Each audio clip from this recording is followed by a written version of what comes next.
Okay, so it's 2 p.m. I suppose everybody's coming back or already sitting here, so we can resume with Luca Lista.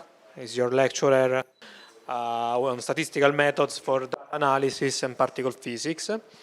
And he will be lecturing today until Thursday, available for questions that we will have dedicated question time on Wednesday. And yeah, in general, Luca as the other lecturers, they're around. So if you are even grabbing a coffee, you have to bother them during coffee. Okay. Okay. So thank you for the introduction. I'm actually an experimental particle physicist. I worked at the beginning of my career at the L3 experiment at lab. Then I moved to Babar, and now I'm a member of CMS collaboration. And in the last 3 years, my main job has been to be director of the NFN units in Naples. So I hope I've not forgotten too much in the last 3 years. You will let me know if I'm still capable to give you some information which is useful to you. So let's start with the main goal that we would like to address with statistics. And we basically, when we look at data, we want to address two main questions. One is to measure, possibly with the best precision, some parameter we are interested in, and the most interesting one are the fundamental constants of nature. Here, for instance, we have a plot of the which allow to measure the top quark mass. So this is the reconstructed with some algorithm top quark mass, which comes from LHC data, and you see that if you take into account the main the contributor to this chart, which is the top pair production process, you see that this has a shape which is as a peak, which is related to where the mass is. So if we move the theory mass, the prediction which comes from simulation, the red one, should be shifted. And of course, the other backgrounds which do not contain top, except single top, will not move, so single top will move. And so the main key issue is to understand how data, the predicted data vary according to top quark mass, and then we want to find the value of the top quark mass, which better describes the data. And one way this is done, for instance, in this publication, we take logarithm of likelihood, you know what it is, and we will discuss this during the lectures, and the minimum value of this quantity tells you which is the most favored value of the mass. So what this favored value means, how to assign the error, will be a topic that we will discuss during these lectures. Another class of question we want to address is looking at some data, whether we can answer some fundamental question about nature. For instance, here, is there a signal which tells us that the Higgs boson exists? Okay, so we see this excess here, this peak, and we may interpret this as being the signal of a new particle, like the Higgs boson, but you can clearly see that there are also other excesses here. Is this also a sign for a signal due to some new particle? So how to address this question and determine whether we can, let me use a word whose meaning will be clear during the lectures. Can we believe that the Higgs boson exists? So believe, the way I use believe is not in the religious sense. So can we trust, based on evidence, that some theory prediction is true? And I guess this is the most interesting question as physicists in general, so both from the experimental point of view, if you can demonstrate with data that theory is true, or from the theory point of view that you can be confident that your theory has solid foundation. And this is the key of the, let's say, scientific reasoning. So in order to do this, we have to, first of all, discuss a little bit more about the meaning of probability. Because as you see from these charts, all the process that we measure contains some randomness. So we will not worry too much about measurements like, for instance, if we measure this table with a ruler. So I take a ruler, I will measure 185.2 centimeter, I measure once, I measure twice, and I will get exactly the same value. So there is basically no randomness in this kind of measurement. Why? Because basically I'm using an instrument which does not have sufficient accuracy to exploit at the best the process which I'm considering, so the measurement of the table length.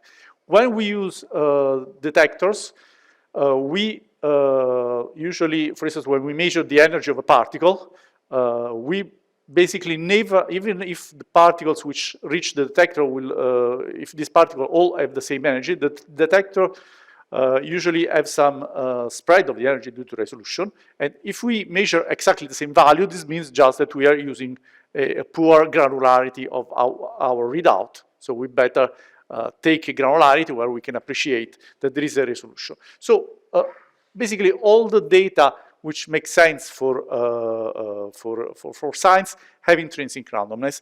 And intrinsic randomness can come from different sources. So it may come from just, if you consider some device ruled by classical mechanics, like, I don't know, tossing a coin or rolling dice, which is a very classical example, you may consider you have just some mechanical process where there is lack of predictable power because basically you cannot predict exactly the initial conditions where in which you toss a coin. So basically, even if classical mechanics is exactly predictable, so given the initial condition, the equation of motion are deterministic, you cannot predict exactly the initial condition, and this gives lack of predictability on the outcome. If you have a quantum mechanical process, the randomness is intrinsic in the theory. So the very foundations of quantum mechanics tell you that you cannot predict the outcome of a measurement, but you can predict it in terms of probability. So what probability means is something that we should worry about. And moreover, as I told you before, if you have measurements done with detectors, with any kind of device which allows you to determine some numbers from some process, there may be intrinsic fluctuation, and the main ones are in terms of resolution. So if you have energy or momentum or position, which correspond to a particle which impinges a detector, the response will not be exactly the true value where the particle has hit the detector, but there will be some fluctuation around. Another aspect which is very important is efficiency. So a particle may cross the detector, you may have a signal, sometimes you may not have a signal. Now, there are two main, let's say, approaches to probability, and they are related to different kind of questions that we can ask. So one is related to what we call frequentist probability.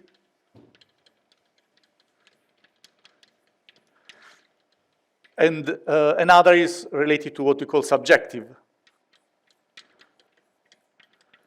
probability. This is also referred to as Bayesian probability. And the frequentist probability basically can address a question related to experiments that you can repeat many times under exactly the same condition. So this is clearly an idealization. So this is very close to what we do with experiments. So for instance, we collide particles, we collide many particles, all at the same energy. Maybe conditions can change slightly. But then we have a number of repeated experiments on the same condition, and you can see what happens in a large number of these kind of experiments. The same can apply, for instance, to, I don't know, play card games or lottery or other also repeatable cases where you have a device which you can control. The other kind of probability can also apply to statements about some facts, where you don't know exactly whether the fact is true or false. And in this case, this kind of approach to probability has a broader domain of application. For instance, here you can, don't know, what is the probability to, for instance, to you roll two dice, okay?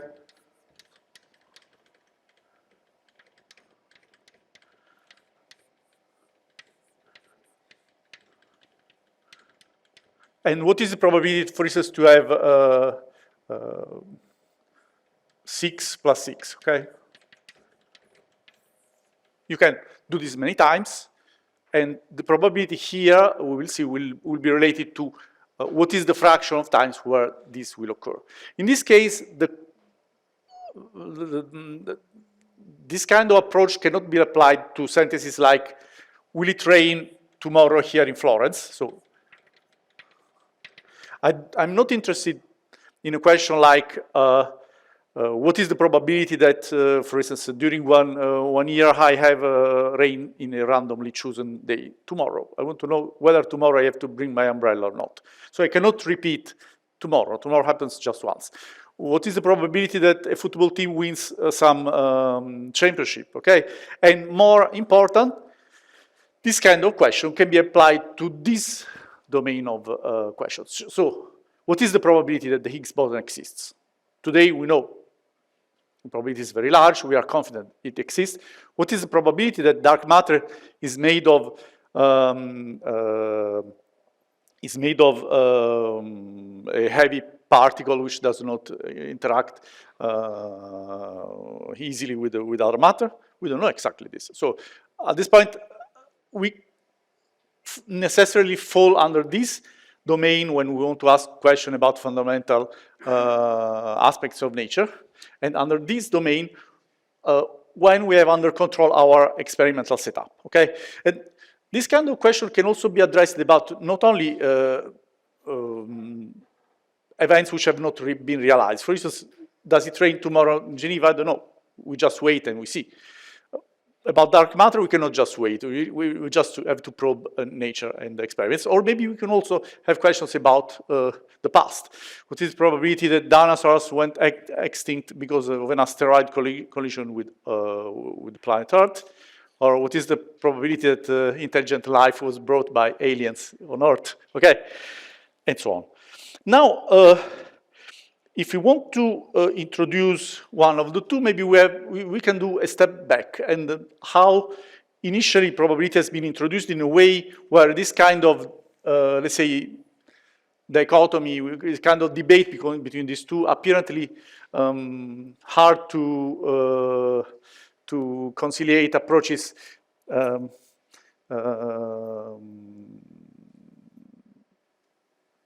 can be done, okay?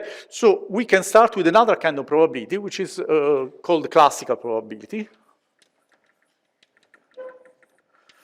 And here we start with the idea of symmetry of some device. So here let's start with something really simple, which could be a coin with, I don't know, a head of a ruler. Or usually in Italy we say head and cross, but I know that in English it's called head and tail, okay? So we can consider that if the coin is perfectly symmetric, tossing a coin, if I don't know much about the dynamics of how the coin falls to the ground, they just have 1/2 and 1/2 probability.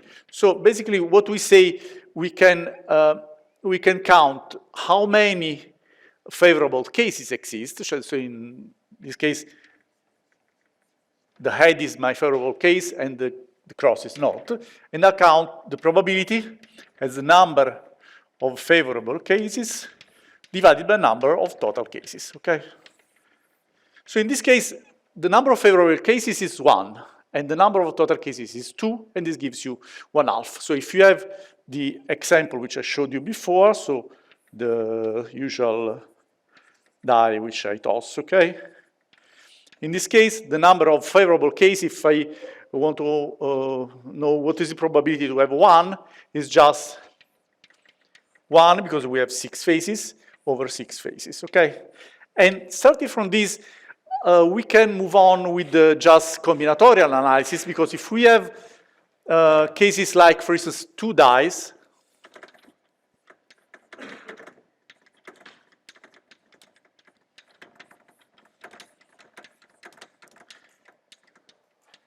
Maybe this gets better with the slides. The blackboard is not my best way to explain this. In this case, we can just count the different elementary cases which we have, okay? And the elementary cases are just a matrix of numbers from 1 to 6, okay?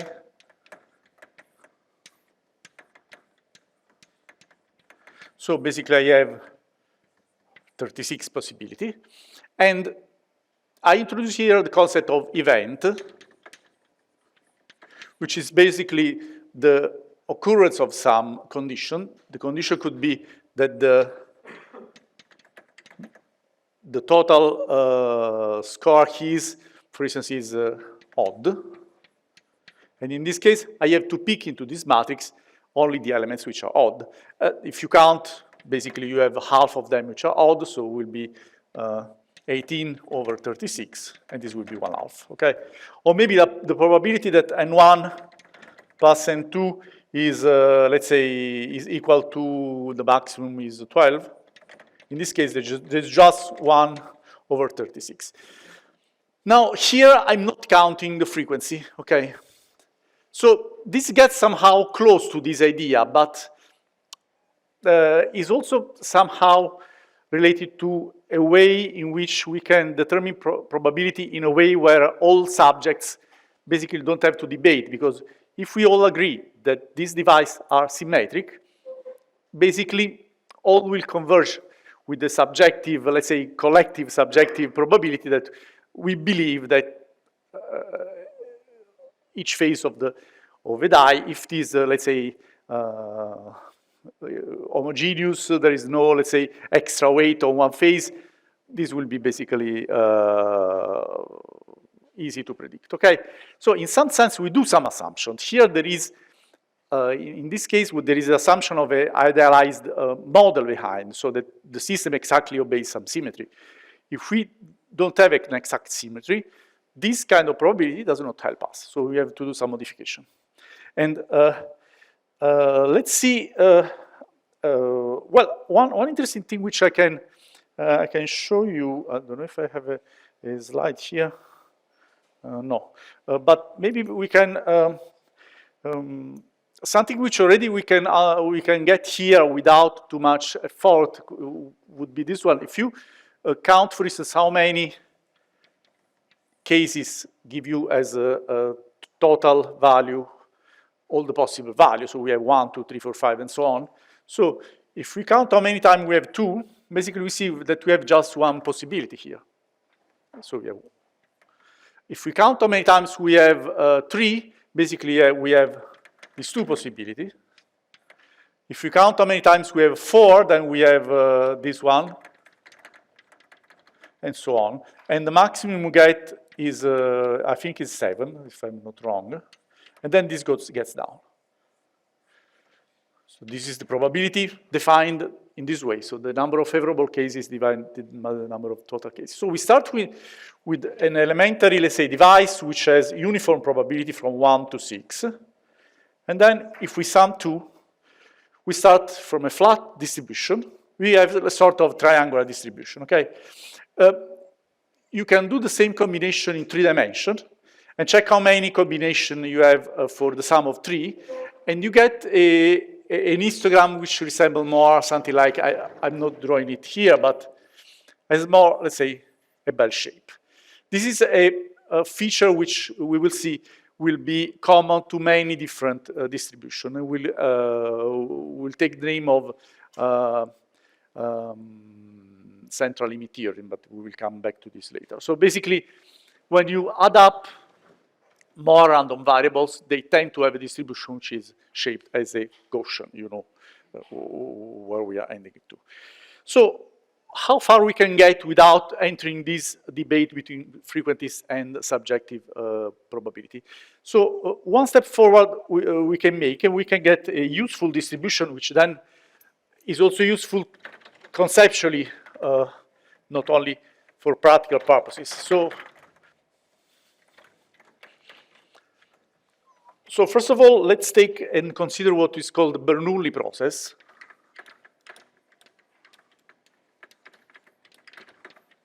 So the typical case is that we have a basket where there are some balls, and the balls have colors. So for instance, we have a number of white balls and a number of red balls. So here, chalks help me. Okay? So in this case, we have 2 red and a total of how many? 4, 6 total, okay? So what is the probability to extract randomly in this box a red ball? So the probability just defined in the classical way, so number of favorable cases divided number of total cases will just be 2 over 6, which is also equal to 1/3, okay? And what does it mean? It means that I can have an extraction, and extraction can be considered successful or unsuccessful. So successful is red, so mark this as successful. And white instead is, let's say, failure. So what is the probability of success? P, let's call 1 success. This is just the probability P. And the probability to have 0 is 1 minus P, okay? From this, you can compute a number of quantities which I don't define formally because you already know exactly what they are. The expectation value is given by the sum of the value x times the probability summed over all the possible x, okay? So in this case, what is the expected value? I mean, I don't define formally the expected value because, I mean, we have encountered this many, many times. So in this case, the expected value of the outcome of this Bernoulli variable, B, is equal to 0 times P of 0 plus 1 times P of 1, okay? And this is equal to 0. This is 1 times P, okay? Something which you can compute again is the expectation value of B squared. And again, this is 0 squared times P of 0 plus 1 squared P of 1. And again, this is equal to P. So we can define what is called the variance. And the variance, which I can write it here,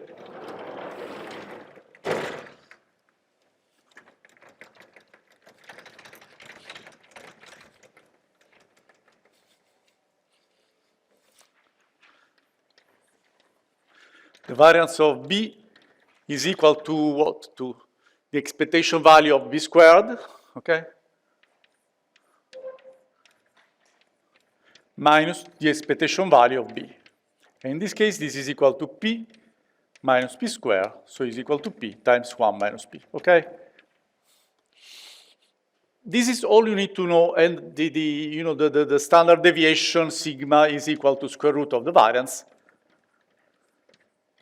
and is square root of P times 1 minus P, okay? Now, we make a step forward and we consider a number of subsequent random extraction of a Bernoulli variable, okay? So we extract one ball, then we throw it again in the basket. We extract once again another one, and so on.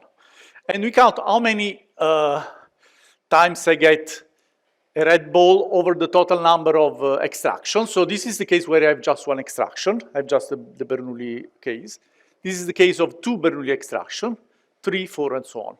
So how can I measure the probability? Basically, if I want to do one extraction with probability P extract a red ball, with the probability 1 minus P extract a white ball, maybe I better use the pointer. It's too high.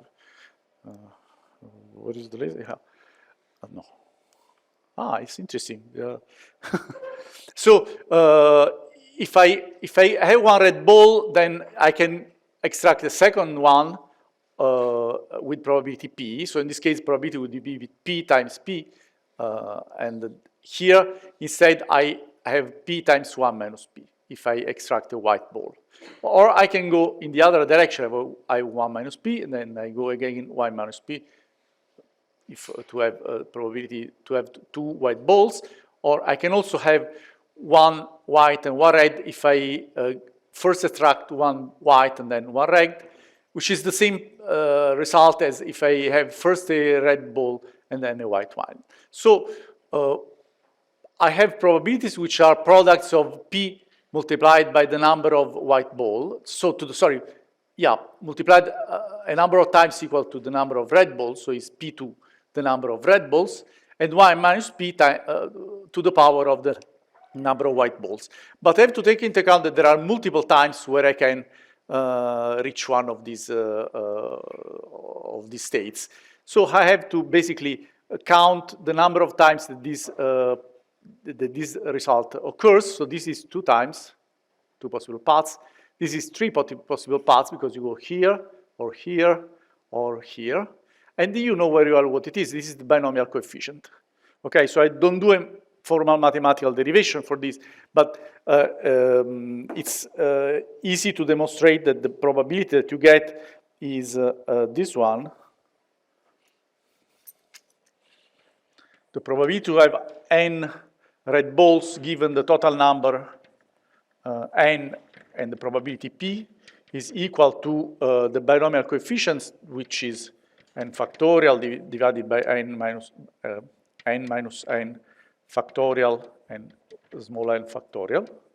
And then you have p to the power of n and 1 minus p to the power of n minus n. Okay? This is the binomial distribution.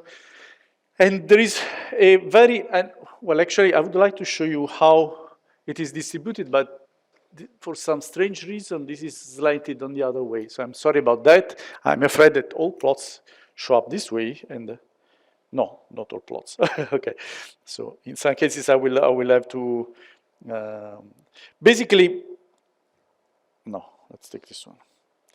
So okay, even if you see it slanted, you can plot this kind of distribution. So if you have numbers that go from 0 to big N, okay, you have an histogram where basically the maximum is reached very close to where the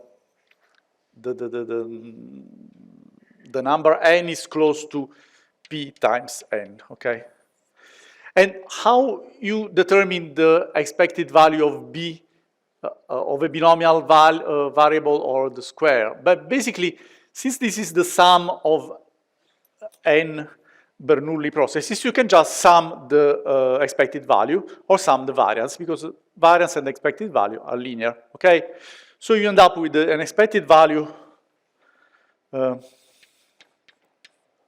a binomial variable, which is n times p, and with the variance, which is equal to n times p times 1 minus p. Here, this has very practical application, because this is a model not just for the extraction of random balls, but also on how a detector works and how, if you have a number of particles hitting the detector, how many give a signal in the detector if the efficiency of the detector is equal to P, okay? Now, can I use classical probability for a detector? No, because I don't have a set of equally probable cases. You see here, I could compose my extraction into a number of favorable cases out of a number of total cases. Now, with the detector, I don't have the concept of favorable cases. I don't have any kind of symmetry and elementary outcome that I can derive. So I can think that this is the model on how to describe the probability of detector efficiency, but I will need to enter into either this or this domain, and we will do this later. But before we do this, let me show you one plot. So there is one interesting thing is that, sure, I can hear you. Not everybody's familiar with this issue that we're raising with detectors. So if you can spend some time to explain. Okay, let me do this way. So you have a detector. Basically, detector is a plane where maybe, I don't know, you can put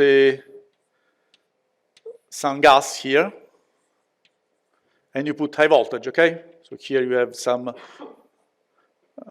This is grounded, and then you put some high voltage here.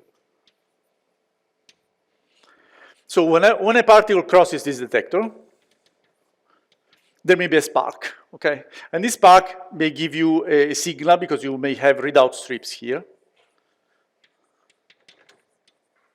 Now, there are fluctuations in the process which exhibits a spark inside the detector. So here you may have, for some randomness, a production of a number of electrons which is too low. So here maybe your signal will be sometimes very high, and usually you put a threshold here. Okay. Sometimes your signal is too short, and then you may end up with a signal, or you may miss the signal. Okay. So if you have, I don't know, 1,000 particles here, how many signals I will have? How many of these particles will trigger a signal? Okay. So in this case, I may have 955, okay? So in this case, I can say that 95.5% of the particles gave a signal. So, which is the number I should expect here, okay? In order to determine which is the probability or efficiency here of my detector, I need to define what I will do shortly, so frequencies, or maybe also subjective probability, because there is no way I can model the process happening inside the detector as just symmetric, let's say, set of balls or symmetric set of dice, okay? So in this way, there is basically no fundamental way where I can describe this detector with classical probability.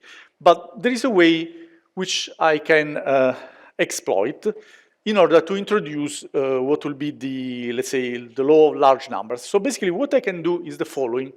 Imagine that I have a number n here, okay, which grows. And I have here the plot of the binomial distribution with n equal 10, 20, 50, 100, and 1000. But I didn't put on the horizontal axis n. Okay, what I put on the horizontal axis is the frequency, which is small n divided by n. So this is the number of red balls divided by the total number of balls, okay? So I did a number of extractions, which could be 10, 20, so on. So in case of 10, basically this 0 corresponds to 0 balls, and 1 corresponds to 10 balls. So we extracted all the times 10 balls, okay? Now, if you see, the probability to extract 10 balls with, let's say, a value which I have, a value of p which I've set to 0.3, okay? In this case, 1/3 of the balls are red in my basket, okay? So the probability to extract 10 balls, 10 red balls is very small, as you can see here. You see the probability here grows and then goes down. If I increase the number of balls in the basket, the probability to have, in this case, 20 balls for the second run, or 50 or 100, gets smaller and smaller. And actually what happens is also that the distribution gets narrower and narrower. You can understand this in two ways. The probability to have a large number of favorable extraction decreases because you have this p to the power of n. And if you have p that is less than 1, this power will kill you, basically. Another thing which you can consider is that the variance here is n times p 1 minus p.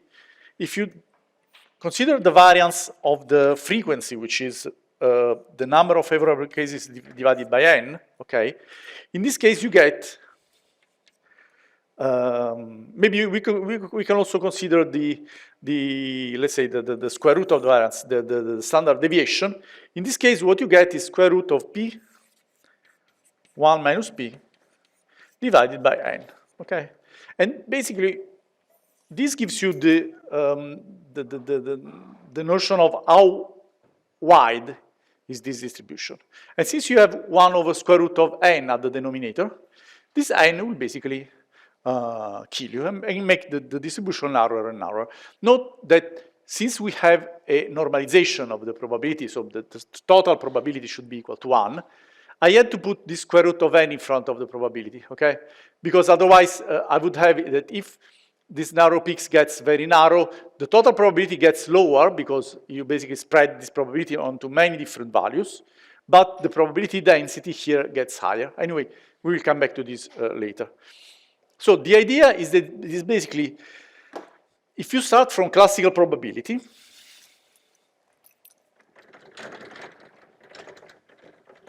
I can say this, for this very binomial case, I can say that if I take the frequency, okay, and subtract p, the difference of the frequency minus p, you see, it's basically how much you deviate from 0.3, okay? The probability that this value is larger than a given epsilon tends to 0. So the limit for n that tends to infinity, this is basically 0. Or if you prefer, the probability that this is smaller than epsilon tends to 1. So if you prefer the other way around, we can write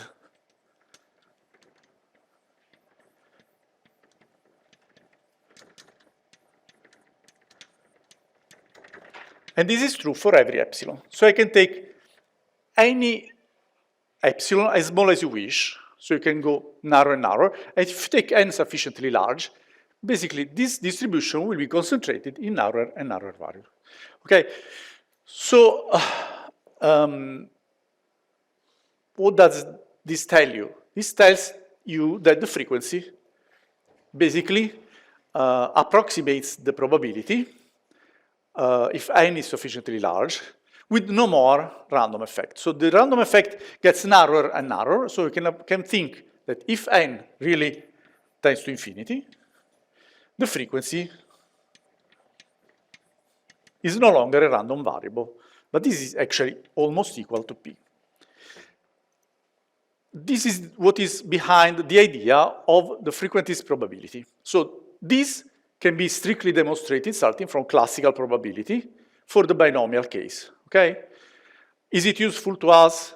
It is useful in the sense that for the detector, we can imagine that we can apply the same reasoning. So we take the fraction of cases where we can detect a signal. We can imagine that there exists a probability p, which is the efficiency of the detector, and that the probability that the frequency differs from the efficiency less than epsilon is equal to 1 for a very large number of experiments. So we can, in some case, in some way, measure the efficiency. So we just throw an infinite number of particles on our detector, and the fraction of particles which give a signal is equal to the probability. Unfortunately, this is only true in an infinitely large number of particles, which you never have in reality. So the probability from the frequentist point of view, this way, is defined exactly in this way. So we imagine that we can run forever an experiment, and the fraction of positive cases measures our probability.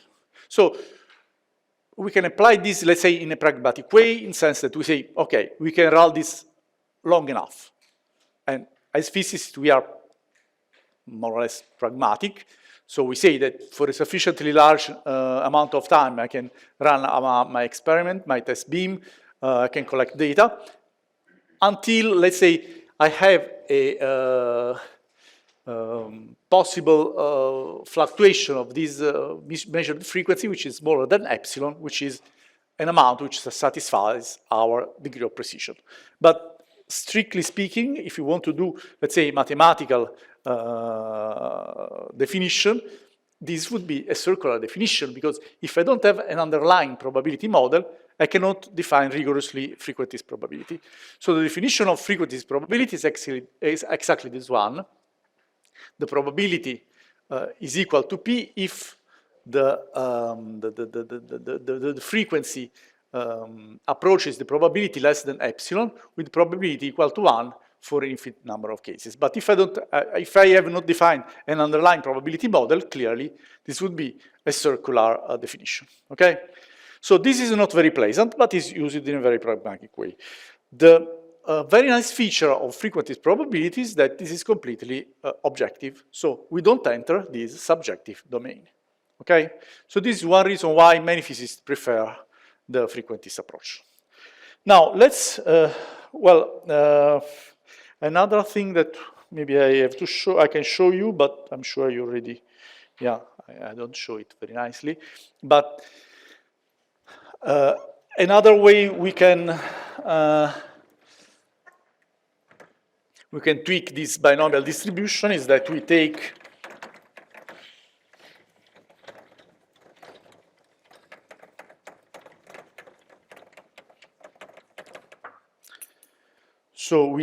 the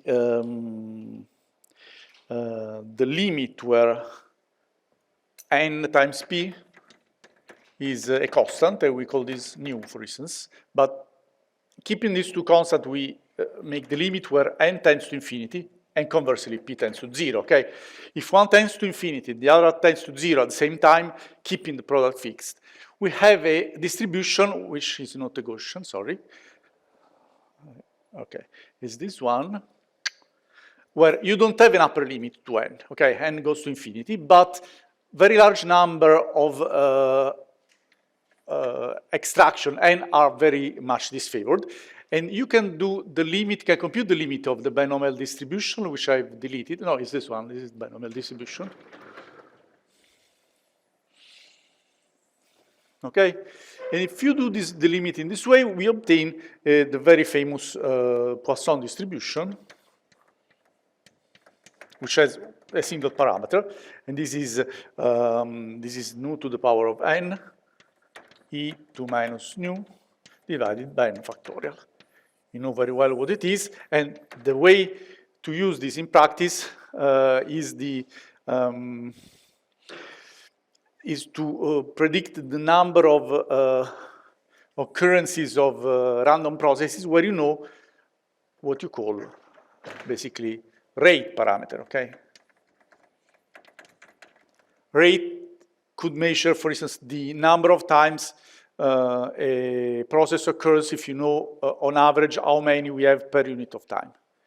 And this is very used in, for instance, if you have a collision process and you know the cross section. Well, from the cross section you can consider that the cross section times a parameter of the accelerator called integrated luminosity gives you the expected number of events. And this is exactly what I have. So if I have an expected number of events, which is given by a factor that you can predict from theory, and another which depends on how is performed at your accelerator, you can predict how many collisions I have in a given amount of time. Could be, I don't know, one run of the LHC. And you don't have exactly the prediction which is given by this multiplication, but you have a random variable which is distributed according to the Poisson distribution with an expected rate, which is nu, and nu is this, basically this product. I call this n, but it's probably is better call it nu if I want to use the same notation. Okay, the rate could be measured in time, as I told you, or could be also in space. For instance, imagine you have a imagine you have some raindrops, okay, and you know that on average on a given field you have, I don't know, 100 raindrops per square meter. If you have a glass which is I don't know 100 of square meter, you will just expect that the rate here is 100 of the total. So this is exactly how you can define the Poisson limit from Bernoulli. So imagine you have, I don't know, 1 million rains drops falling on a, I don't know, 1 kilometer square field. Then you consider just a subset of these where n you consider approximately infinite, so very large, compared to the real number of drops you can expect in your glass. And the probability to hit a glass is very small compared to a big field, but considering that you have a huge number of drops, what is important is the rate. So how many drops per, I don't know, square meter or square centimeter you expect. And this again, in physics is very useful. For if you have a detector where you have, for instance, you detect cosmic rays, you know pretty much that on a square meter, on the level of C, you expect, I don't know, if I remember correctly, we expect something of the order of 100 cosmic ray per seconds, 100 hertz. If you know the area of your detector, you can estimate how many cosmic ray per second you have on your detector. Okay, and so if you have a sufficiently long run, you can expect how many you have during this run. You know, in 1 hour, I have a given number of seconds, then I multiply by the number of cosmics per second, and I have how much I do expect. If I take the run, I should not expect to have a fixed number of cosmic ray, but I have a number of cosmic ray which is distributed according to a Poisson distribution with a given rate. So you see, the rate can be interpreted either in space or in time or in other unit possibly. But now, what is really important when we define probability, either in the, let's say, classical way or in the frequentist way?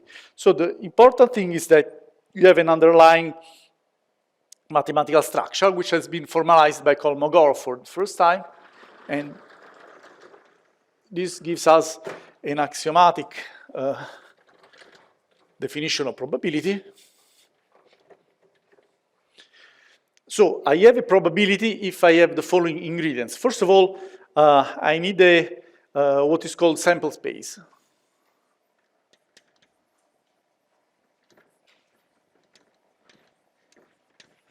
So the sample space is the space of the elementary outcomes. Okay, so the elementary outcomes is something we already encountered in a few cases. So this could be, for instance,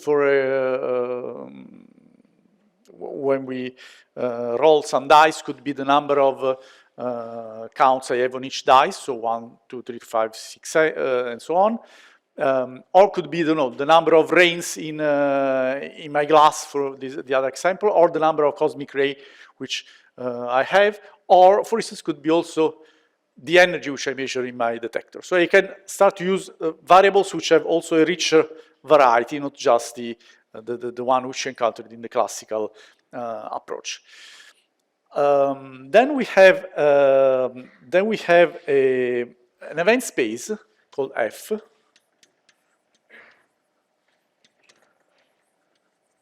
And F is basically equal or contained into what we call 2 to the power of omega. I don't know if you ever encountered this notation, but this is basically the set of all parts of the sample space. So in a sample space, we have elementary outcomes could be x1, x2. Maybe this could also be infinite. And this one is a possible set of subsets. So there are many possible values which can satisfy one event. For instance, I considered before the dice where the sum is equal to 3, so I have 1 plus 2 or 2 plus 1, okay? So this, for instance, in this case could be, if this is 1, 2, 3, sorry, in case of 2 dice, this would be all the pairs, so it should be 1, 1, 1, 2, and so on. And so I have 36 of them. Okay, and this could be, for instance, this is the pairs which give, for instance, 2, so it could be 1, 2. So which 3, I said, okay, to 1. Okay, this is 1 possibility. Then I have the pairs which give 1. The pairs which give 1 don't exist. The pair which give 2, 1 plus 1. Okay. Then I have the other possibilities. For instance, the ones which give 4.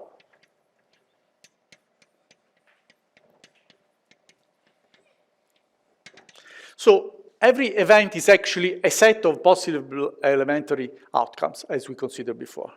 But this is something that you can also do with the continuous variables. For instance, if you have a measurement of an energy, one of these sets could be, for instance, a given energy range.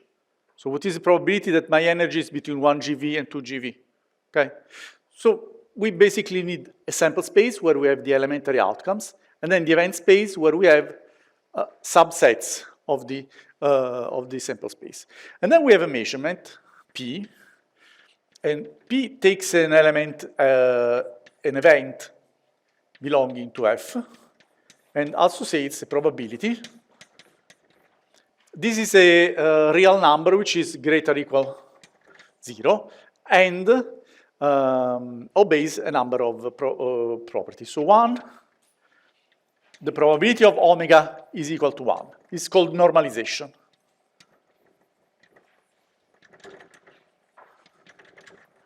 So the largest possible event is the one which measures 1.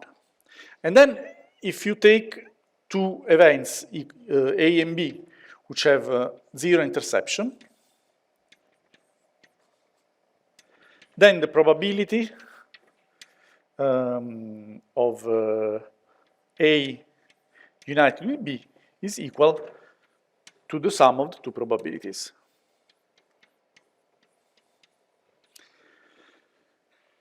This has a corresponding visual interpretation, so we can consider this. So if omega is a sample space, okay, we take an event here, A, another B, and basically we can consider P as B similar to the measurement of an area. If the two don't overlap, the area is equal to the sum of the areas, okay? So if we have a partition of omega, the sum of the probability over the element of the partition is equal to 1, which is normalization condition. So this, okay, once we have this, we can also extend the definition of probability also to real values. So notice that we have here a definition which is axiomatic. It's basically not related to any kind of interpretation, no?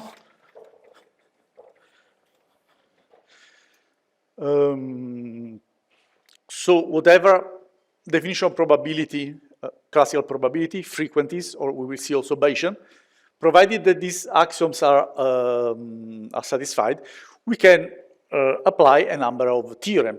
So imagine that we have now, instead of a discrete variable, we have continuous variables. So what can we do? We began with discrete values, 1, 2, 3, 4, 5, and 6, okay? And then we want to move to the continuum. So here we have a probability P1, P2, and so on.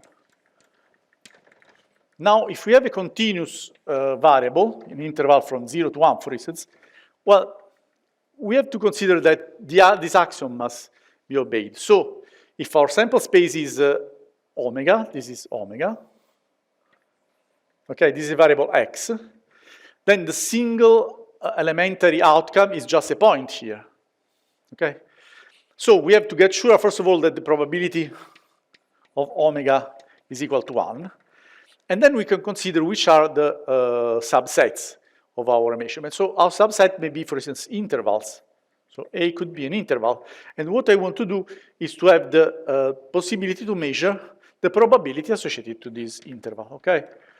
Now, if I have two adjacent intervals which don't overlap, the probability of A united with B should be P of A plus P of B. And you understand that this is very well related to how an integration works, okay? So if I define the probability density given a small interval, so I consider a very small interval dx,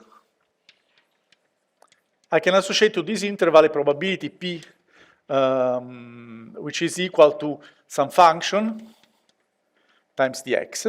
And then in this case, the probability associated to an interval is just the integral of P of x over dx. So if you wish, this probability in most of the cases is very, very small. So if this is related to the area, you can understand that if you take a very small interval, also the area should be small. unless we have some pathological cases. So from this definition, you can also consider that f of x is equal to the differential probability divided by the x. So this is sort of probability density, okay? And actually, this is why this function is also called the probability density function. Now, is it always true that this dp is infinitesimally small? Well, not necessarily, because there may be cases where you have a very small probability concentrated in a small amount of interval. Well, let's consider, first of all, as a first example, a uniform distribution. So if I have an interval from 0 to 1, and I have f of x equal to 1, well, basically, the probability corresponding to an interval x1, x2 is just equal to x2 minus x1, okay? It's just the integral over the function 1 over this interval. So I can draw this probability density function this way. I have x, and here I have f of x, okay? And I can consider that I can take the area here, and the area measures the probability of this interval, okay? Is this true in any case? Well, not exactly, because you can consider, for instance, some transformation of variables. For instance, imagine that I have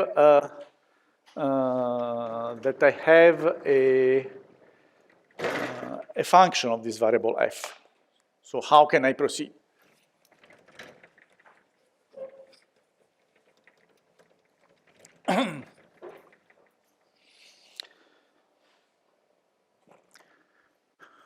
So if I have y equal a function g of x, okay, then I can say that dy is equal to the derivative of g over dx times dx, okay? So if I start with the probability function f of x, which is equal to dp over dx, this is also equal to dp over dy times dy over dx, okay? So I have a rule which allows me to transform from one variable to another, because this is just dy over dx is just the derivative of g. This is g prime dx, okay? And this is equal to dp over dy times g prime. Imagine that this is monotonically increasing, blah, blah, regular, and so on. So this gives you a way to transform probabilities, but imagine that you have, for instance, this transformation. So I have f, which is the uniform transformation. The uniform density is equal to 1 in the interval from 0 to 1, okay? And then I take y, which is the maximum between, let's say, 0.5 and x, okay? Now, this is not a regular transformation. So what do I do here? If I take x, which runs from 0 to 1, okay, and this is f of x, which is equal to 1, I say that if x is smaller than 0.5, okay, here,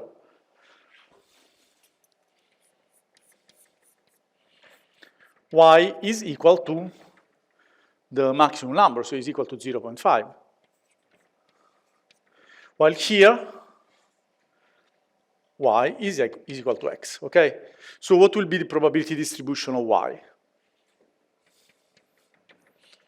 So from 0.5 to 1, I have a uniform distribution. But what is the probability? So the probability to end up here is 50%, clearly, okay? It's just the area under this curve. So the probability content of this histogram should be 0.5. And then I have that value 0, it's alone has 50% probability. So basically I have a discrete point, which is itself its own probability different from 0. This means that I can model this distribution in this way. So if I change these variables, so let me repeat.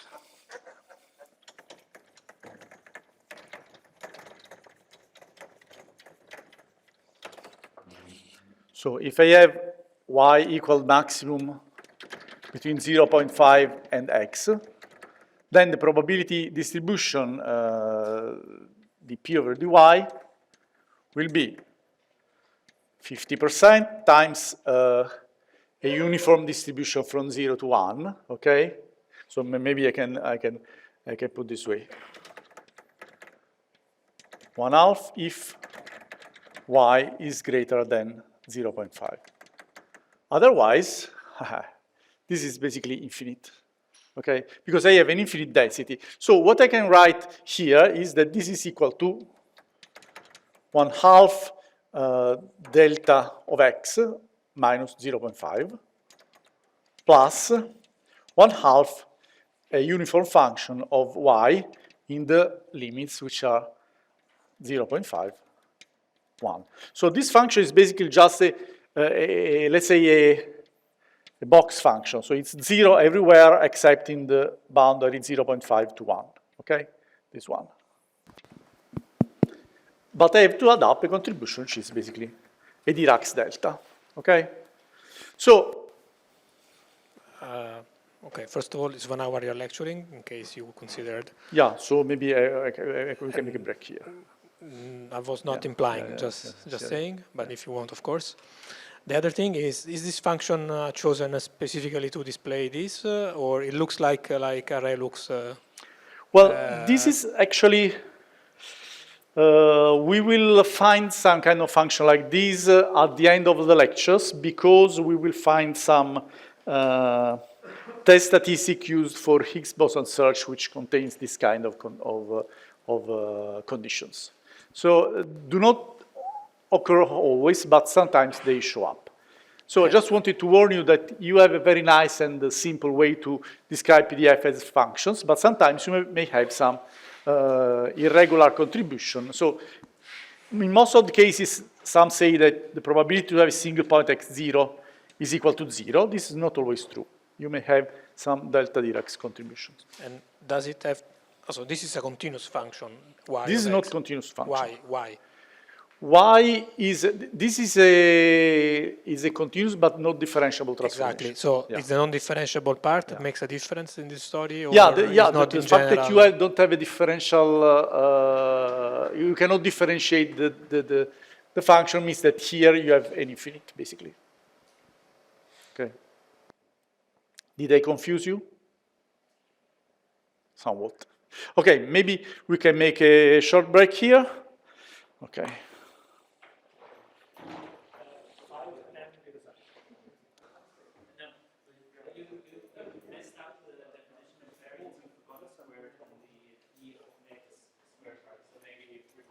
Thank you. So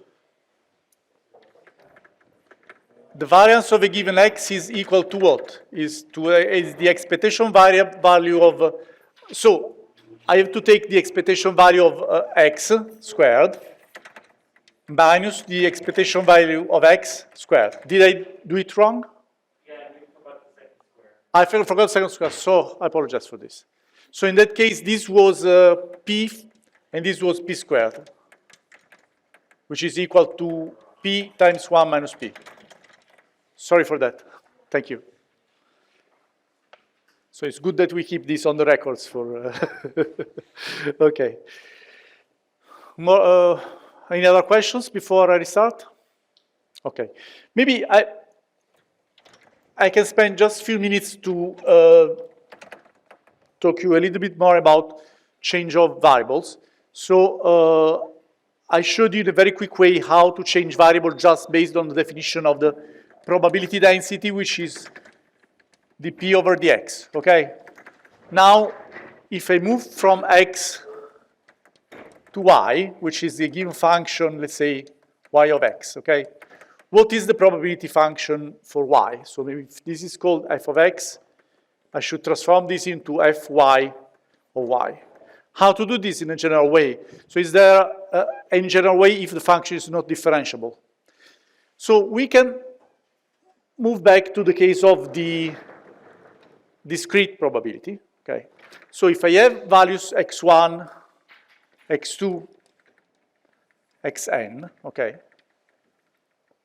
Imagine that I map them with the function y to new values y1, and this may be ym. The number of values may not be exactly identical to the other one.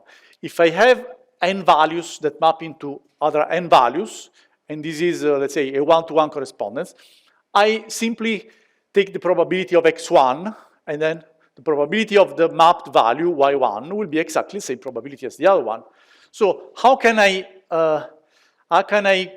determine the probability of the transformed value? So P y of a given value y sub j, this is equal to what? So I should take all the value which map into this particular value, and I just add them. So I should sum over all the x such that x maps to y. Maybe I can even drop the j probably, and I can take p of x, okay? So if the map is one-to-one, this just tells me that the probability of the mapped value is equal to the probability of the original value. If there are, for instance, values which merge, then I should sum all this probability which merge into a single transformed value. So you can do the exercise yourself, but clearly here, if we start with dice which have 1 to 6 and map, for instance, to 0 or 1, which is, even or odd, I can just see that this rule applies because the number of cases which map into 0 or into 1 is just 3 over 6. Okay, and how this can be transformed into the discrete case? We can rewrite this in this way. So I can sum over all possible x.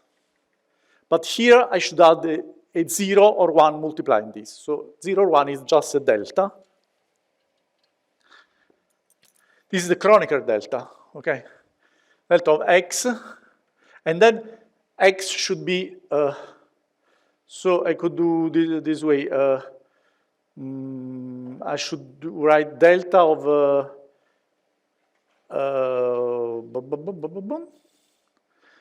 probably I should do all the value which map into the transformed one. So I should put transformed value y of x and should be y times px.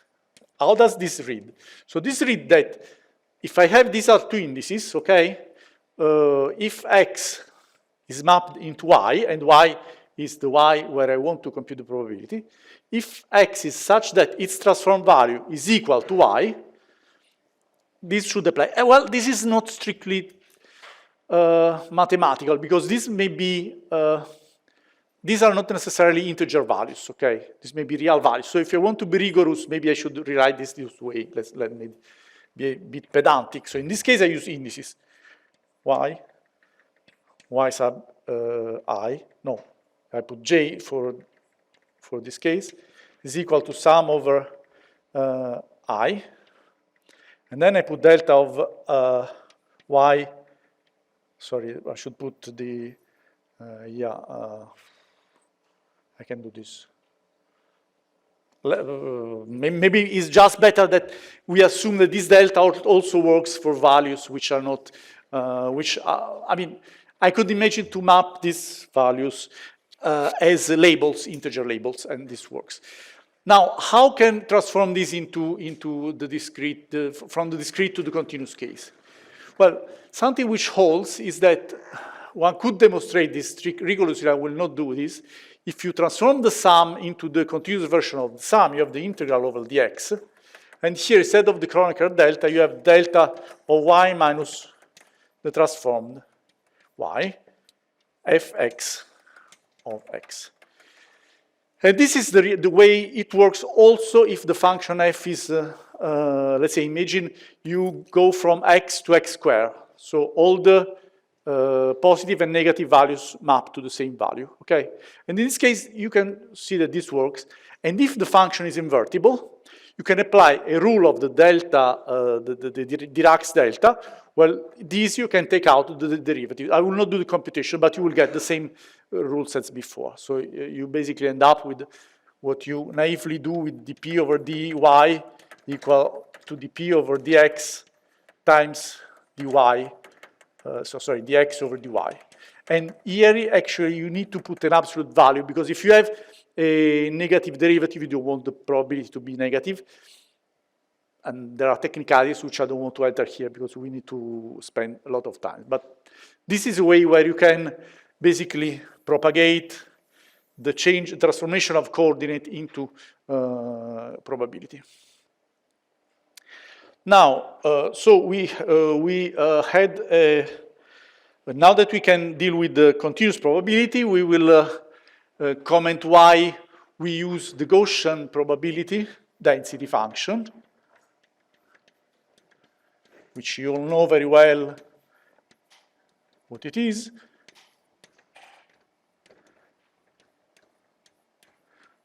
Okay, and the reason why is what I introduced you with the dice. Here, I do this with just random numbers extracted with the computer algorithm. I don't do a mathematical demonstration, but if you have a function f of x, a PDF, and then you take the sum of x1, xn, and they are all distributed according to f, maybe better divide by n, okay? This value is distributed, if n is sufficiently large, according to a Gaussian, provided that this probability density function has a finite variance. So if sigma of x is, let's say, is not infinite, so it's finite, we can apply what is called central limit theorem. I demonstrate you this just with an experiment. So I take a uniform distribution from 0 to 1. I sum two of these random numbers, then 3, and so on. And I divide, yes?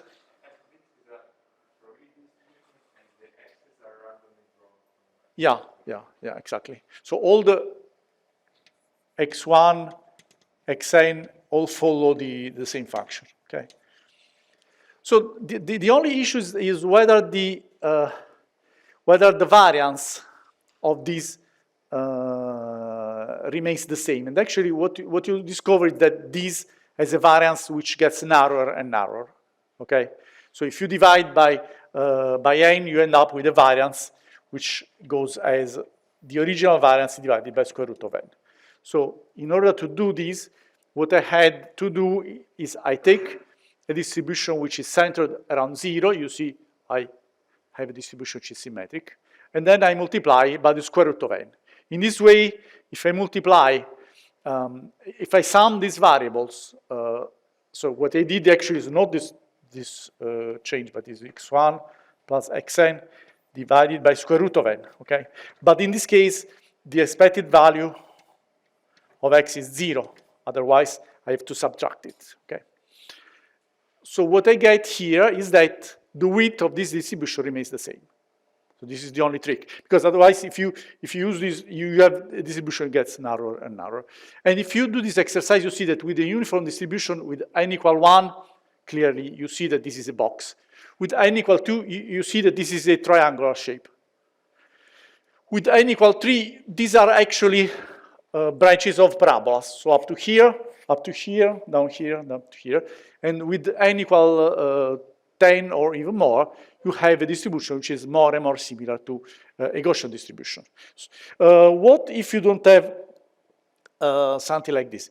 Here I take an exponential distribution, and again, if I want to have it centered at 0, I have to shift. You see, this is it's not just a random number distributed as an exponential distribution, which would be, you know what an exponential is. It is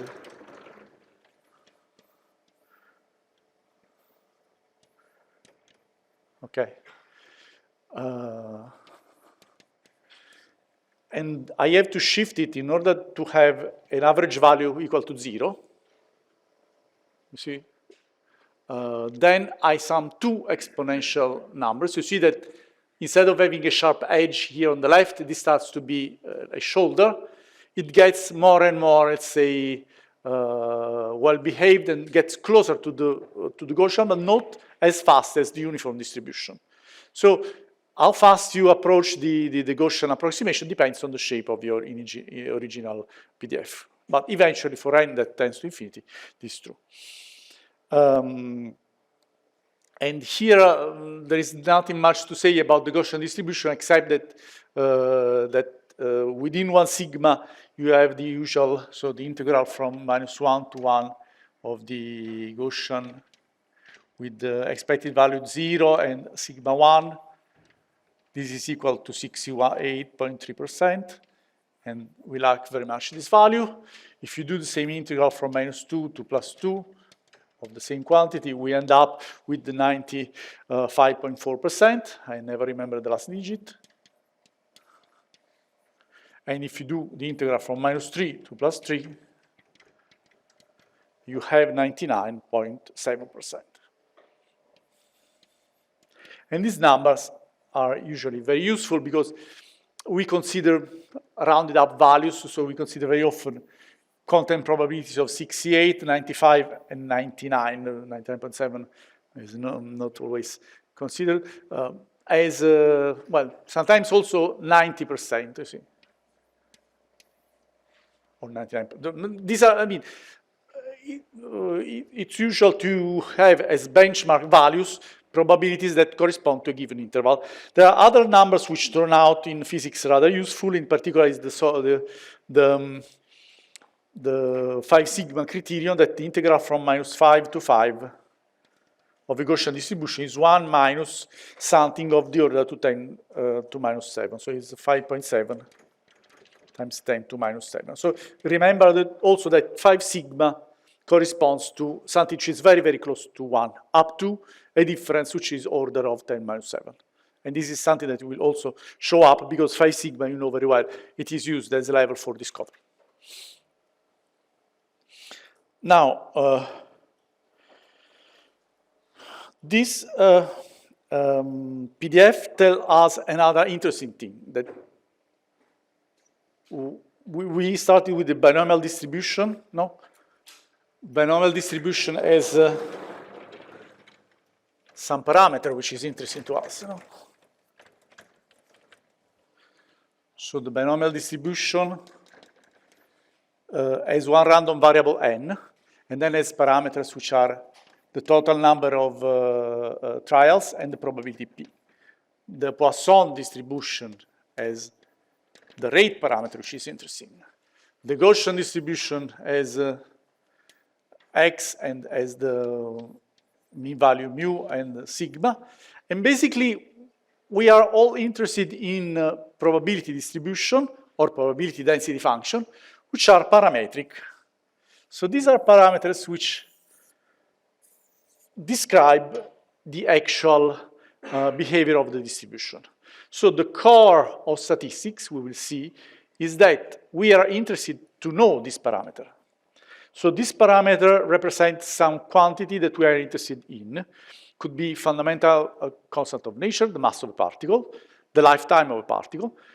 In case, for instance, of this exponential distribution, if we take e to minus t over tau, okay? And this we have to normalize with 1 over tau. Here, we measure a distribution which is related to the lifetime of a particle. All this quantity may be inputs that model our reality. So either inputs from a theory, or even if we want to measure the resolution of a detector, this sigma could be the detector resolution. So this could be a parameter which would be anyway interesting because this measures how a property of a detector. Or an efficiency, again, this P could be the efficiency of a detector. So you see that probability tells us how some quantity that we observe, because these are counts that we measure, this is could be a position or an energy that we measure, how these observable quantity are related to parameters. And in most of the cases, we don't know the value of these parameters. We are interested in knowing these parameters. So far we have understood how this parameter determine the distributions. But then the next step that we'll start later on will be to determine these parameters looking at the distribution. And this is the inverse problem called inference, okay? So let's move a little bit more forward before we move to inference. Well, we didn't see explicitly, but the probability density could be also defined in more dimensions. So we could have f of x, y, and this is a probability density in dx, dy. And there is not much more to say, except that we can define also for more variables the average value, variance, and so on. But we should be a little bit more careful because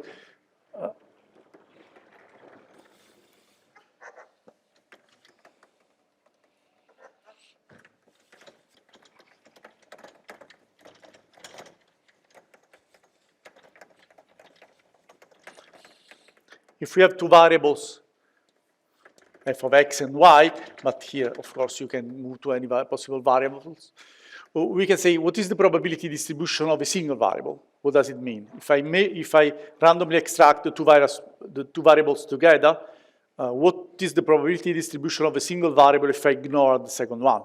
And here we get the so-called marginal distribution. So f sub x of x is equal to the integral over the other coordinate. So if I integrate out one of the coordinate, I end up with the second coordinate. And so for the other coordinate,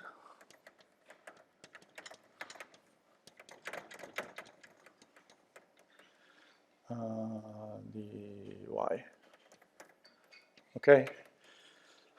So here, if you want to measure the expectation value of a variable x, of a random variable x, you should do, as usually, the integral of x, f of x dx, okay?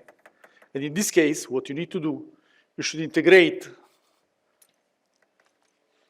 on y in order to obtain the distribution of x, okay? And same thing for the variance, which is the expectation value of x squared minus the expectation value of x squared. And we have, in addition, also the covariance, which I'm sure you have already considered, which is the expectation value of, this actually is also the expectation value of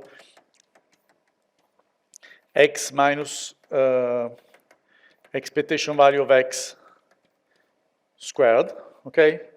And here, this is clearly the square of something which only depends on x. You can have the same thing where you have x minus expectation values of x times y minus expectation value of y. Okay, so this is basically covariance of x, y. So basically, the variance is just the covariance of x with itself. Okay, and this is something that I'm sure you have already encountered, and we will go through in some of our cases. Now, before we move to the second kind of probability, which we are interested in, the Bayesian probability, we need to do a little bit of formalities again, and I move to this blackboard. So we have to talk about conditioned probability. So if we have our sample space omega, and we take an event B, and then another event A, where the two have some interception, so here we have a non-negligible interception, we define that the probability of A, if B has occurred, this is the notation which I use, is defined as, this is a definition, the probability of the interception area divided by the probability of B. So basically, you can consider P of A given omega equal probability of A interception with omega divided by P of omega, but since the denominator is equal to 1 and A intercepted omega is A, this is just P of A, okay? So basically, why the probability of A is well defined, we can define the probability in this way. So consider that if B has occurred, so we know that we are in this subspace, then A occurs only if I am in this subset of B. And this geometrically is clear what it means, because this is just, I can plot it in this way. So it is the probability of the interception divided by the blue area. Okay.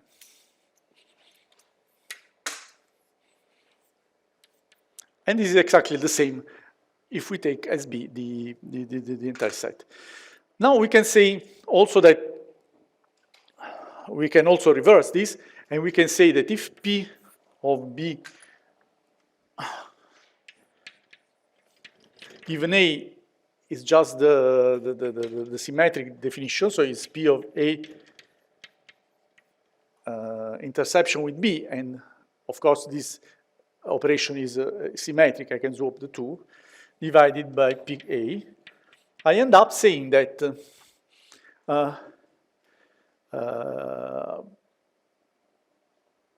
end up with two things. First of all, I have a way to extract this from here and place it here. So I can write this.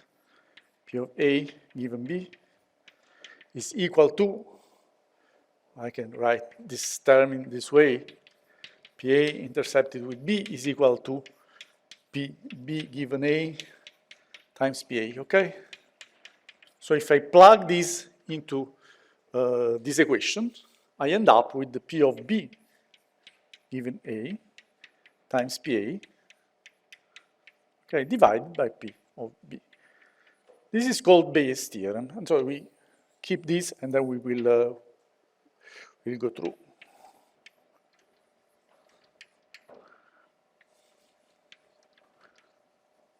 Now, before we move to Bayes' theorem and its consequences, maybe let's define what are independent events, but I'm sure you have already seen this. So we say that A is independent of B if P of A given B is equal to P of A. So it means that regardless the fact that B is true or not, the probability of A doesn't change. So if this is true, we say A is independent of B.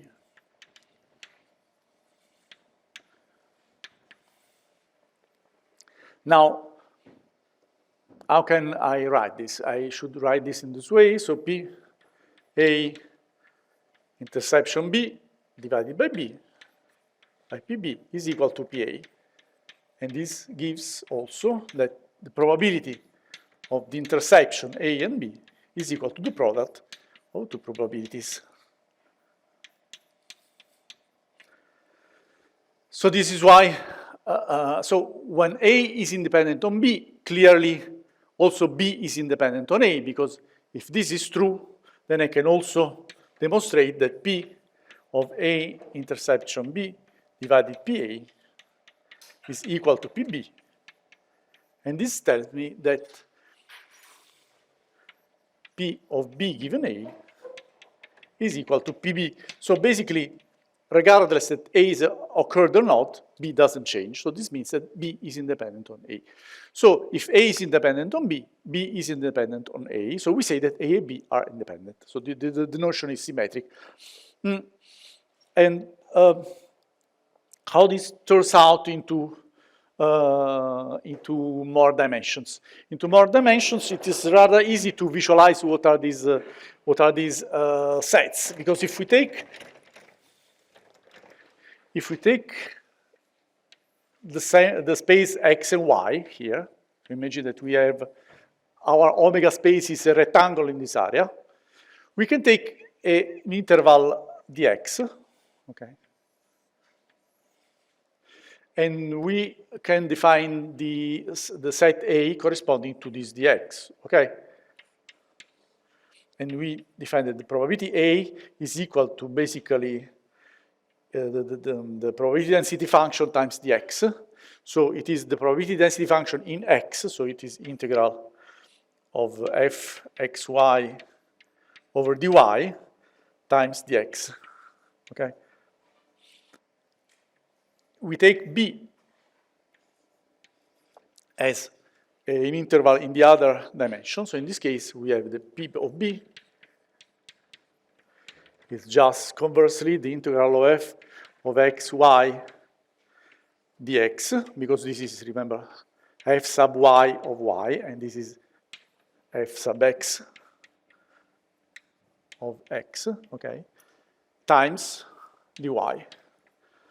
Now, if you take the interception is just this small dx dy. And here the probability of A interception B is just f of x, y, times dx times dy. So from this definition of independence, you end up that two variables are independent if f x y is equal to f x of x times f y of y.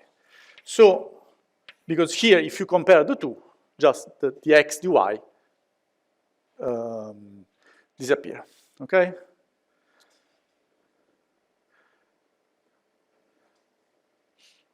So two variables are independent if the probability density function in two dimensions factorizes into the product of probabilities, okay? Now, let's see how to instead use this other very important ingredient, the Bayes theorem, because this will allow us to introduce this subjective probability, which is one of the most interesting things that we want to consider.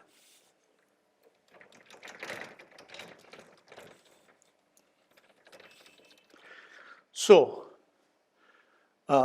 let's rename a little bit the different ingredients that we have here. So we call A, we rename it as H. We can call this hypothesis. And then B, we rename it as E, we call evidence. Okay? So we can write that the probability of an hypothesis given some evidence is equal to the probability of the evidence given the hypothesis times the probability of the hypothesis divided by the probability of the evidence. This allows us to be interpreted in this way. So before we have the evidence, the probability of the hypothesis H is this P of H, okay? After we know about the evidence, P of H transforms. So P of H given the evidence is the original probability times this factor, okay? So what we do, we call this prior probability or probability density, we'll see prior. And this we call posterior.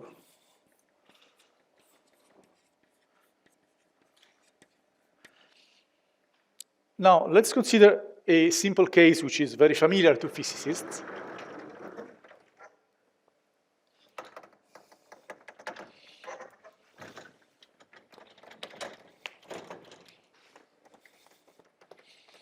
So we take a detector. So we have some particles that pass through a big detector made of some models. We don't care about the real structure of the detector, okay? So we are just interested in the fact that particle traverse this detector, and then this detector tries to identify this particle. So imagine that we have some muons passing this detector, but as well as some pions, okay? And usually if you take a big chunk of iron, muons will traverse the iron slab and will give, maybe you can imagine that this detector is made of iron slab plus a number of sensitive detectors. So for instance, here you have some sensitive detector that gives you a signal, then you have more slabs. What muons tend to give signal in all detector. Maybe the detector is inefficient, so it's not always the case, but we'll tend to do this. While pion interact with the iron, so will give some secondary particles. So may give a number of hits here, and then at some point will no longer give any signal. So interpreting this with some kind of algorithm that maybe could be simple, just putting a threshold on a number of hits or how deep the particle goes. The detector tells you, I believe it's a muon, or I believe it's not a muon. Okay, so it's a pion. So what can I expect? I can expect, for instance, that given a muon, the probability to identify muon is, let's say, I don't know, 95%. Okay, and 5% are not identified as muon. If I have a pion, maybe a few pions manage to survive the last layer. And so I will have, say, I don't know, 2% of pions are identified as fake muons. Okay? So imagine I have a sample where I have many, many more pions than muons. For instance, imagine I have 10,000 pions plus, for instance, 2,000 muons. Okay. Now, a fraction of these pions will be still considered as muons. So if this 2%, how many do I get? I get about 200, okay, right? Is this correct? And if I have 95%, I will have 1,800, 1,900, okay, right? So here you see the composition changes. So I have that initially I have, let's say, 5 times more pions than muons. Here I end up with roughly 10 times less pions than muons. But still, the sample is not perfectly pure. Okay, so this is called efficiency, of course. This is called misidentification probability. And the fraction of pions in the final sample, or fraction of muons, maybe. So F mu equal to the number of muons divided by the number of muons plus the number of pions is called purity. So how can we compute the purity of the sample? We can do this computation, or we can take advantage of Bayes' theorem that reads this way.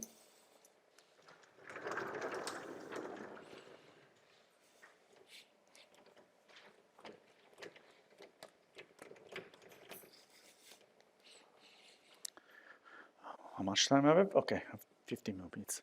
So Bayes' theorem reads this way. The probability that the particle in our sample is a muon, so if you wish, probability that the particle is a muon given a positive signal by our detector, so we say that this is positive, this is negative signal.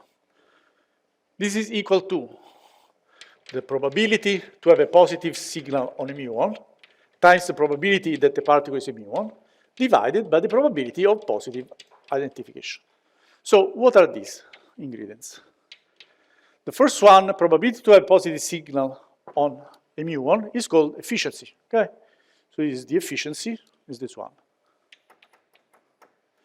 Then probability to have a muon is the initial fraction of muon. So if you wish, is the F0 mu. And then what is the probability to have a positive identification? So what I should do is the following. So if I have a particle here, the probability to have a positive signal could be computed this way. I should do epsilon type F mu 0 plus delta, which is this one, F0 pi. Why? I can maybe try this one. I can use a general property called law of, I can write away, we can decompose this denominator here, okay? So let's go back to our sample space omega. Imagine I subdivide omega in a partition. So I have H1, H2, H3, okay? H4, H5, okay? And then I take a set, okay, that is called evidence. What is the probability of the evidence? So this area here. Probability of the evidence can be also written in this way. So it can be considered as the sum of all these pieces, which are obtained as interception of the evidence and one of the hypotheses. So I can write this. One is probability of E given H1 plus probability of E given H2 plus probability of E given Hn.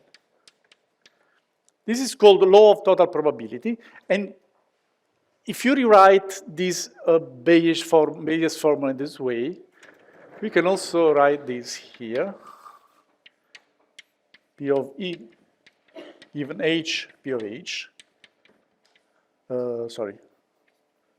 P of H. Sorry. I typed too much. I should get more time on the blackboard. And at the denominator, what we do sum from I equal 1 to n, P of E given Hi times PHI. So basically, the way this reads is that here you may have one of the hypotheses. H is maybe one of the different hypotheses. And you have at the numerator the product of the conditional probability times the prior. And at the denominator, you have the sum of all the elements of the numerator. So basically, this is a normalization constant. Why is there P of Hi if on the right side we put the sum of P? Because I forgot to put here, sorry. Because here, sorry, it's my fault. I thought I wrote it correctly. I did a shortcut in my mind. So this is, the way it reads is this one. So I should do this. So here you get it. And here, every one of this one is equal to P of E given H1 times P of H1, okay? Plus, sorry. It's my brain did a shortcut.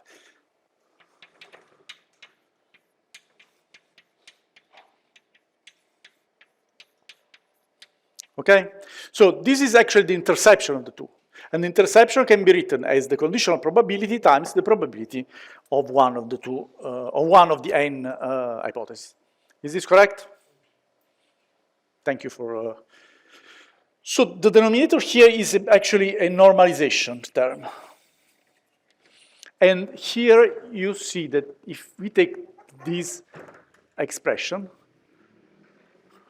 what we naively thought here, so that the probability to have a positive identification is just let's say the weighted sum of the two probability weighted by the fraction of cases, is exactly what we demonstrated here to be the general case. Okay, and now that you see this as, let's say, natural, more or less, outcome of this distribution, let's see it visually. So we take the probability distribution of our sample. For instance, I take here muons to be 4%. This is not 4%, it's how much? Yeah, more or less is 1/6 roughly. And then 96% is pion. These are just random numbers. Probability of the sample space is 100%. Now, if you apply the identification, you see that the positively identified particles are most of the muons, except this small fraction, and a small fraction of the pions. So this is the small fraction of pions. So on the, let's say, on the vertical axis, you read muons and pions. On the horizontal axis, you read how many got identified. And here, the geometry tells you what you are doing. This is probability of positive identification is mu, 95%, and 5% is the remaining part. 5% or whatever, 2% is the probability for fake identification of pions. And the rest is 1 minus this delta. And this is Bayes' formula.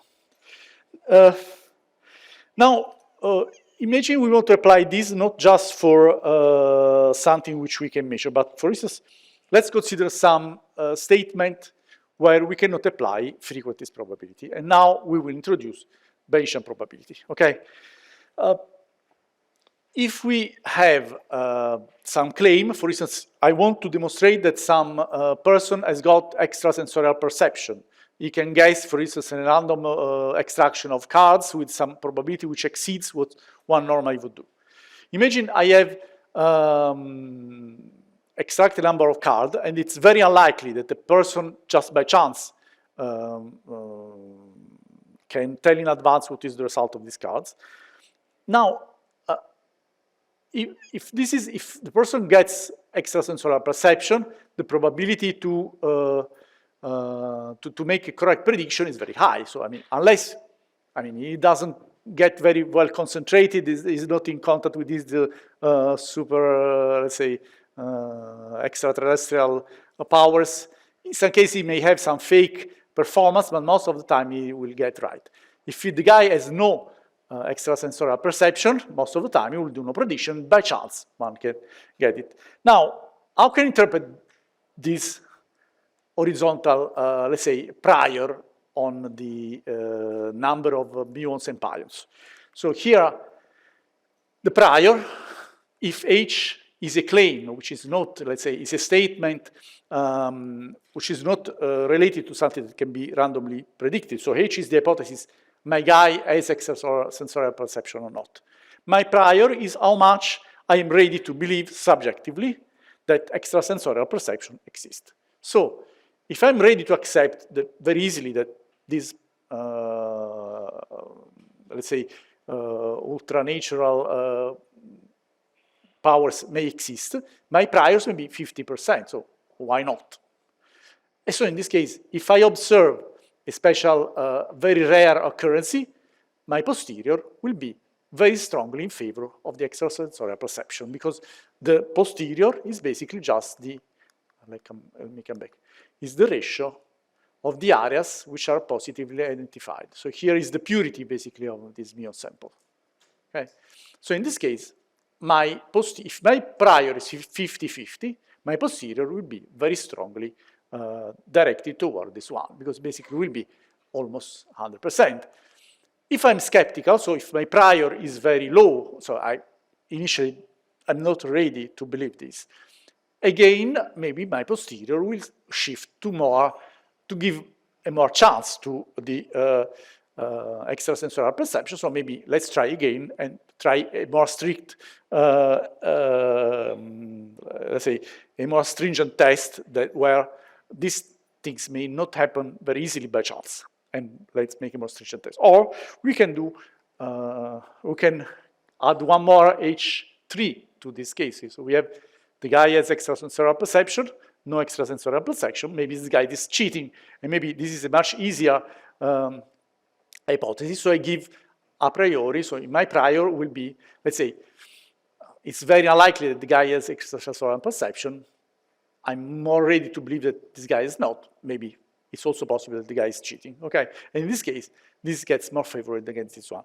Consider that this is a dangerous way to reason, because this is exactly why conspiracy theorists believe, for instance, that people never got to the moon, that vaccines do not work, because they say, okay, all the data, official data are fake, so you have an alternative explanation. The difference between the scientific reasoning and conspiracy theorists is that our prior is based on the entire, let's say, available knowledge that science provided us. What conspiracy theorists do is just they take a subset of information and they pick what they prefer. So they are not fair in the choice of the prior. And actually this comes with the culture, with the experience. It's clear that a population which has not sufficient cultural background is more ready towards conspiracies rather than people with scientific background. But I don't want to enter this, maybe something for further thoughts. Let me just, in the last minutes that we have, let's just maybe introduce one further ingredient and how we move to continuous probability using Bayes' theorem. And what we need to do here is, instead of having a discrete variable like positive identification of muons and pions and so on, we have continuous variables. And what we need to do is the following.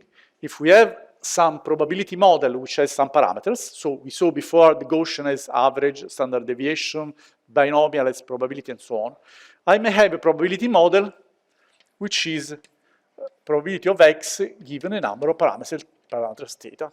So what I can do the following. I can define the probability assigned to a parameter theta given some observation x equal to the probability to observe x given theta times the probability to have theta divided by, again, now I have to do this sum in the continuous limit, which is the integral of p of x theta prime, p of theta prime, d theta prime. So how does this read? This is my prior, so is my prior probability density, so my prior belief on the parameters I want to consider. This is my posterior, so I can talk in this way about probability that the Higgs boson has a given mass, okay, which is something that in the frequentist approach you cannot do, and this is just a normalization factor. Okay, and this is the way we can introduce, according to Bayesian probability, a probability content on the parameter. Okay, and we end up, when we do some measurement, on a probability density on the parameter, which allows us then to do what we call inference, but then we will talk about this tomorrow. Okay, sorry, I left just 1 minute for questions. Maybe we can do some quick question, or maybe we can begin next lecture with question you can think during the break, or maybe I'm also here for the welcome event, so maybe we can go through questions later on. Questions so far? Okay, so we continue tomorrow morning.